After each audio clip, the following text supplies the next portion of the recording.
Hey guys, welcome to today's Facebook Live here in the Stone Family Farmstead community. I'm Christy, owner and author of the StoneFamilyFarmstead.com blog and owner of this group, the Stone Family Farmstead community. And I just want to welcome you and thank you for being here. So today we're going to be talking about transplanting your indoor seedlings into bigger pots. So today I'm going to talk about 3 to 4 different things about planting up.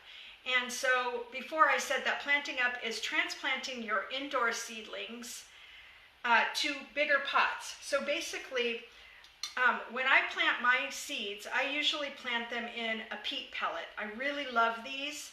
They work best for me all the way around. But a thing about when you use a peat pellet is that there's always at least one plant up that needs to happen. And so, I usually will plant up to maybe a 3-inch pot or something like that. Now, if you start out and you plant your seeds in like a 3-4-inch pot or something, you can avoid this step, but it's just however you want to do it. Most of us will just figure out ways that work for us, and this works really well for me. So there's a couple reasons why you would want to plant up, why it's not really a great idea to harden off your seedlings while they're right here in this peat pellet or even in a really small container. And one of those is if you want to keep your plant under some grow lights for a little bit longer. All of these plants that I'm going to be planting up today are all herbs and flowers, and so you can see that they're really kind of delicate little things, and in our volatile heat, I really would like to have my plants to be a little bit more substantial before I put them out into the garden. And so that's one reason, is that they're just too small. Another reason is if you are seeing either from the bottom of your peat pellet or the bottom of your pot any roots like poking out and kind of looking for sustenance of some sort, that's a good reason to go ahead and plant up, okay? Chances are if you have it in a pot and you're seeing the roots come out, it's probably a root-bound plant. And with the peat pellets, you can see a little bit more. I think you guys will be able to see all those roots coming out. It's got a really good root system, and I want to take care of that.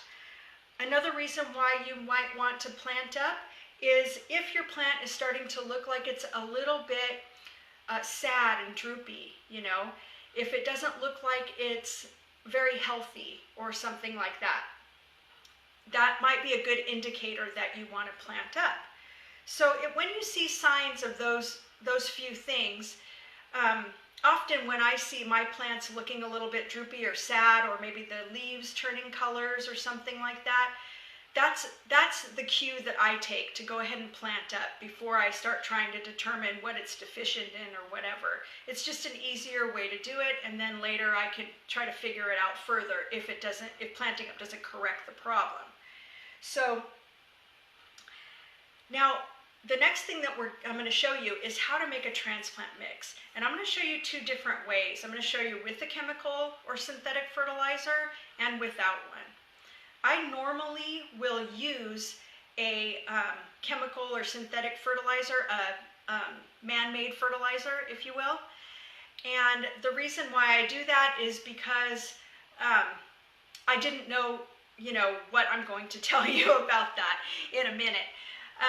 I did it because I found this transplant fertilizer, and it's specifically for transplanting, so I figured I needed it. So I have this bag, and I'm going to go ahead and keep using it, and I'll tell you why that is in a minute.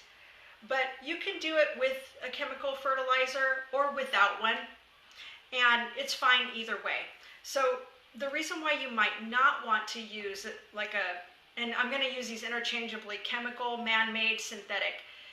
Any of those kind of fertilizers, even if they're organic, the reason why you may not want to use that is because as those break down and feed the plant, it's leaving like a salt residue in the soil. And if you are going to plant these outside in your garden and you're concerned about the ecosystem that's already built there in the soil, then you may not want to introduce that salt into the soil. And definitely you don't probably want to use the synthetic fertilizer if you already have a really good ecosystem in your soil. Maybe just don't add that unless you don't mind. But for those of us who like to garden organically, we try to do everything as naturally as we can. And, we're all learning at different levels. And so, it's fine whatever we choose. It's just good to know what the facts are about that. So if you don't want to use a fertilizer like the one I showed you or any other synthetic fertilizer, you can simply just make your transplant mix out of potting soil or peat moss or even cocoa coir. I don't know if you guys have ever seen this before. I've never used it before, but I have some.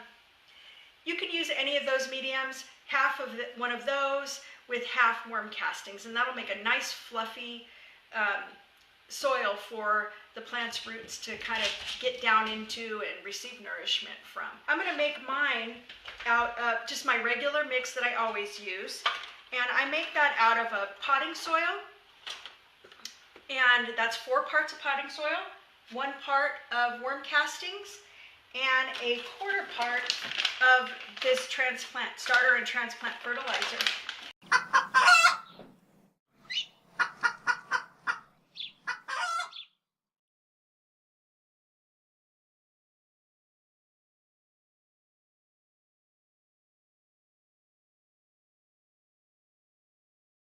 And so I'm going to go ahead and do that right now. That's 2,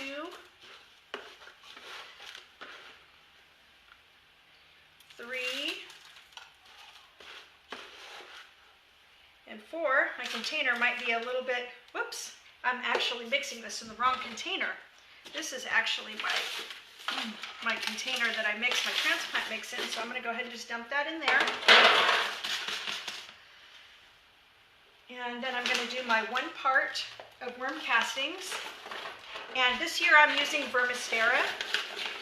It's a really high quality worm casting. You can see how beautiful that is. I'm going to put 1/4 of this transplant fertilizer. And then I'm going to go ahead and mix that up. For this, the one that I'm making, it's 4 parts potting soil, 1 part worm castings, and 1 part transplant fertilizer. But if you want to make it without the transplant fertilizer, that's fine. You can do half peat moss or potting soil or cocoa coir with half worm castings, and that'll be just fine. So it looks like this is mixed up pretty nicely now. And so when you're mixing a transplant mix, and even if you're not mixing a transplant mix, even if you're just simply using a potting soil, it's a really good idea to go ahead and add some water to it before you do your transplanting. So I'm going to go ahead and do that. And what you're looking for when adding water, you're looking for a consistency that actually is not waterlogged. So, but you want all of the soil to be wet. And so a lot of times these potting soils or these soils don't really grab the water very quickly, so it takes a little bit to go ahead and mix them around. But you're just looking for the soil to be damp, all the way through. Oh, and one thing that I had forgotten to do is I also like to water my plants a little bit, my seedlings a little bit before, and give them a good drink before I transplant them. And this is just one of the ways that I like to try to help them avoid transplant shock. I probably put too much water there, but that's all right. And so what I'm wanting to do is to create a situation that is making it so that the seedlings are not really experiencing a whole lot of change in their environment. Now that I have those watered, sorry. So I'm using these 3-inch peat pots, and I get these from the 99-cent store. I don't know if you guys have seen my gardening on the cheap video on my YouTube channel, but these are the peat pots that I use. They're $1 for like 16 of them. The only thing with them is that they don't have holes in the bottom, so you have to poke holes in the bottom. But it's a pretty good exchange, because I think buying a package like that would be something like $3 maybe at your local garden center. The other caveat with these is that they're hard to get apart, so it's kind of a hassle. And I had a knife around here somewhere. Here it is. And so basically when I use these, I'm just going to poke one hole in the bottom. And then because I'm using peat pellets, they're very small in comparison to the pot. So I'm going to fill this pot up about halfway.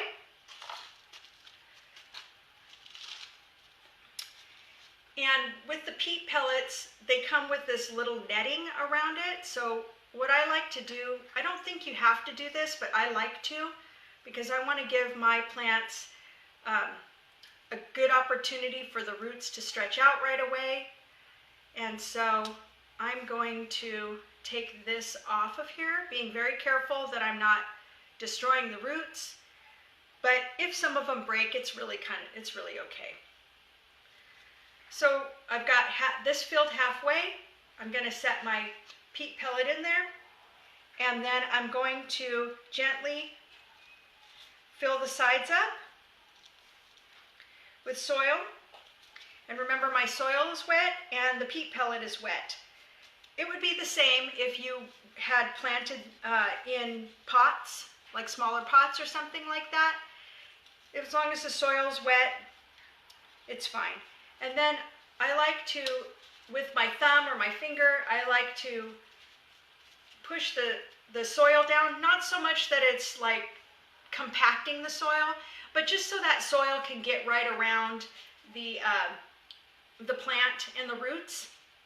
And so I'm not going to do all of these. I'm going to do them all after the video. But what I wanted to show you is what I do afterward. And I put all of my plants inside of just one of these foil containers. And I like these because they'll hold about 12 plants, and so it just makes it really easy for me to transport the plants in and out of the grow light box. I don't have a grow light setup, but I use a grow light box, and you can see that on my blog if you head over to stonefamilyfarmstead.com and just plug in the search bar grow light box. You can see what that is if you're not sure. After I plant all of my little plants, I'll just demonstrate it for you right now. I usually will water with a half water, half worm casting tea, just to give it an extra shot of quick nutrition. And I'm using Vermistera worm casting tea. And so basically all I'm going to do is, I'll hold it up so you guys can see. And I'll just go ahead and water it until I see that it's coming out the bottom. That way I know the roots got it.